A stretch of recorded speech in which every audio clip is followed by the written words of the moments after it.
it's a stat we like. It's a stat that means that we're right there in every single game. We're pleased that our team has been that competitive every single night. Every single Midwest game has come down to the last 5 minutes. Slightly under 500, could be over 500, but our key and focus is always just keep improving. Try not to worry about the last game, worry about the next practice, worry about improving, and that's been kind of the focus for our program. Just get better today, really focus on today. So loss aside on Saturday, do you feel like the team's doing that? Yeah, we've had a 3-game winning streak going into the game.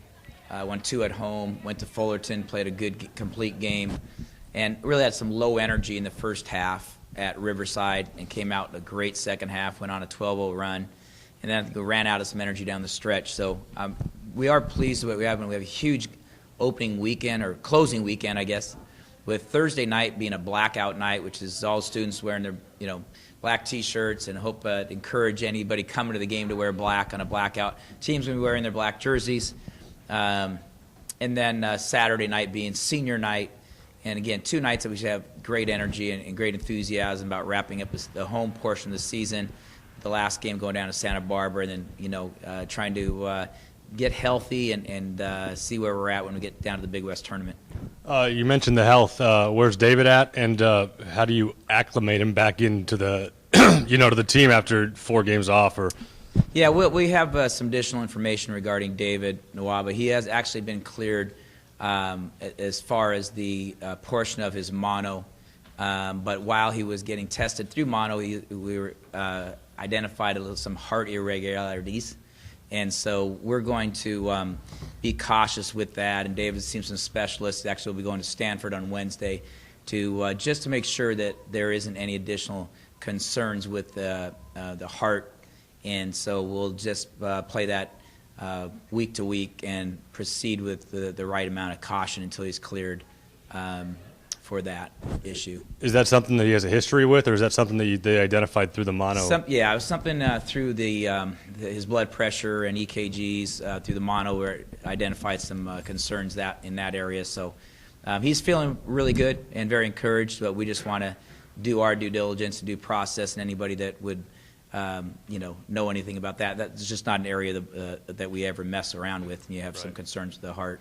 And so we'll just hope for some good feedback on Wednesday or Thursday. So safe to say he's probably not going to play this week? I would not imagine that, but I never know. Yeah. Right. Last question I got. I'm sorry. Out of my area of expertise. Mine too. We talked a lot about Alwich last week. Rich Shipley seems to really be getting more and more comfortable in his role. What have you seen from him over the last couple of weeks? Well, Rich is a lot like, I believe, a lot like Joe Alwich in the sense is the more Rich has been in a starting role and the more consistent minutes Rich has got, the more comfortable and confident he's gotten with the team. And we've seen his growth as steady. People say, where'd Joe Alwich come from? And he said, well, he just... he had 5 games and he had 10 games. Now he's got 15. Now Joel has 20 games under his belt. Rich has 5 games as a starter under his belt. So he's producing and feeling that comfort level and understanding. There's still a ton of growth that we all have, but we certainly like the stock that we have in Ridge and Joel, because they're both first-time starters this year, and they really see their development and growth. These are the final 3 games of your season. Is there any feeling in the locker room that these guys know that this is it? We got to win. We got to win these games. I don't know. We just never put it into got to win these games. We really try to never think about winning and losing. We very rarely ever talk about winning and losing. We talk a lot about our metrics. We need to shoot higher field goal shooting percentage. We need to contest more. We need to win the rebounding battle. We need to make the right play and share the basketball. That part of the game and those parts of practice, we demand that they focus on that. And so if we take care of all those metrics, there was, I believe, 11 of our 12 games. If we had higher field goal percentage than our team, we won the game. So if you really try to get the game down into the basic metrics, try to focus on the little things that you can control and not so much trying to win the game. I think it actually hurts you when you try to win the game versus try to win the play. Make the right play, repeat it. Make the right play and repeat it. And you took a 10-point loss at Irvine. What do you think is going to be the difference between now and then? Well, we hope the difference is field goal shooting percentage. They are expecting to play their 7'6" center. Mamadou Ndiaye should be back and cleared. They have a 7'2" center that they start. They have a 7' center they bring off the bench. Their 6'10" starter is possibly out, but they obviously are bringing in a 7'7" or 7'6" one to replace him. So, we know that the key to beating Irvine, as we've played them 3 times last year and beat them in the conference semifinals, was field goal shooting percentage. You have to be able to make the mid-range shot. You got to shoot relatively well from the perimeter. You have to get something in transition because you can't play a complete half-court game against their zone. So that is the critical part of it, is being able to score consistently against them. We were able to take I think we tied the game with about 10 minutes to go, or we're down by 1, and then down the stretch we're unable to kind of score consistently, and that's going to be the critical part of it.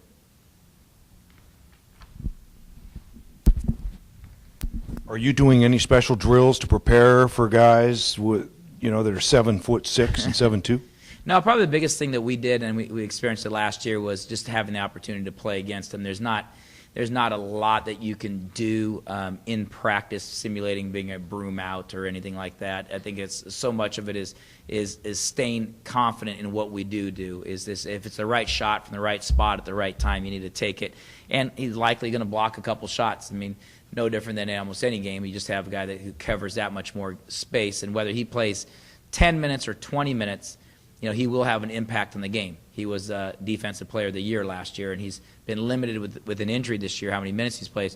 But we know that he's going to impact the game. And so you just have to make the adjustment that, okay, what you can't happen is that you get so sidetracked that he impacts all of the game versus just the game that he's in, or just when he blocks a shot. So that even if he's sitting on the bench, you don't want him in the back of your head changing your shot. You've still got to take your shot in rhythm.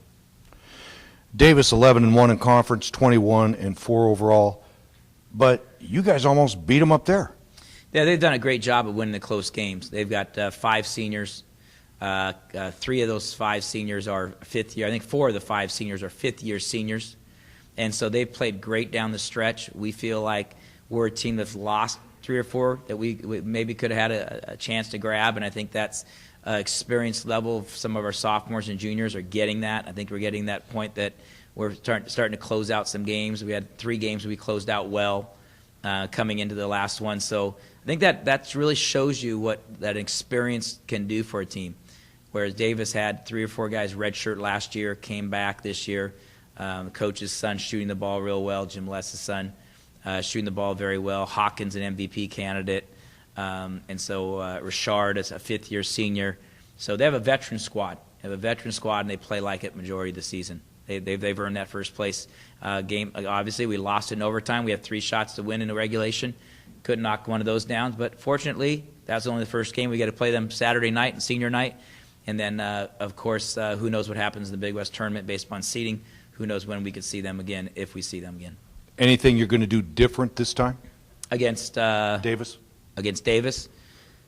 Well, we've have not focused that much on Davis as of this point. I mean, I have some basic ideas of what we might look at, but the majority of our film work and practice plan has really been focusing on Irvine and on kind of how to attack their length and strength. So at this point, we'll keep it on Irvine. Thank you.